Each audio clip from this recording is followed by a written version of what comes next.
हरिओम. मी सौ नलिनी वीरा खैरनार, जळगाव केंद्र, पण आता नाशिकला राहायला आलो आहे. आम्ही 2098पासून आम्ही बापूंकडे उपासनेला येत आहोत.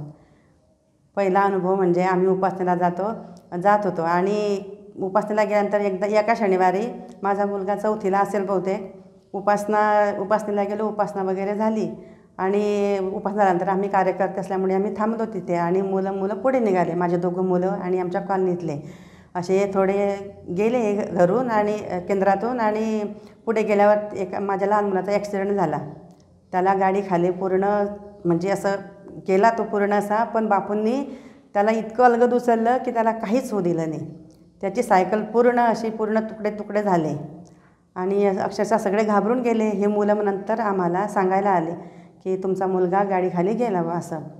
मग काही श्रद्धावान तिथे थांबले आणि आमच्यासोबत काही आले. गेलो तर बघतो तर काय मुलगा असं सायकल बघितली, म्हटलं गेला हा मुलगा आता. नंतर मला खूप रडायला आलं आणि एकदम माझी तब्येत पण कशी तरी झाली. आणि नंतर थोड्या वेळाने तिथून एक बसलेला मुलगा आला, 18-20 वर्षाचा असेल तो, आणि तो आला आणि म्हणे मावशी हा तुमचा मुलगा आहे आणि तुम्ही कुठं गेला होता बुवा, तुमच्या देवाने तुमच्या मुलाला वाचवलं. तर मी खरंच बघते तर काय मुलाला काहीच लागलेलं नाही, खरचटलं पण नाही. आणि तो मुलगा सांगत होता की तुमचा मुलगा गाडीखाली असं धरून ठेवलं होतं, माकडासारखा लटकलेला होता म्हणे.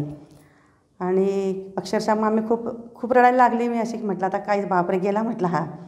आणि नंतर बघतो काय तर मुलगा जसा तसा चांगला एकदम. मग काही लोक म्हणायला लागले की बा सायकल गेली तुमची, याची सायकल तुम्ही त्यांच्याकडून भरून घ्या. मग माझे मिस्टर म्हणाले की नाही, माझा लाख मोलाचा मुलगा दिला म्हणे माझ्या बापाने परत, आम्हाला 5 पैसे नको म्हणे त्याचे. आणि नंतर थोड्या वेळाने काय गर्दीत गेली आणि मग आम्ही घरी गेलो तर काय इतकं म्हणजे छान वाटत होतं. सगळी गल्ली जमा झाली आमच्याकडे. म्हणे बापरे म्हणे आज मुलगा जसा तसा. त्या बापूवर म्हटलं आमचा गुरु काहीच होऊ देणार नाही म्हटलं त्याला. आम्ही सगळा परिवार बापू परिवारामध्येच आहोत. आणि हरिओम.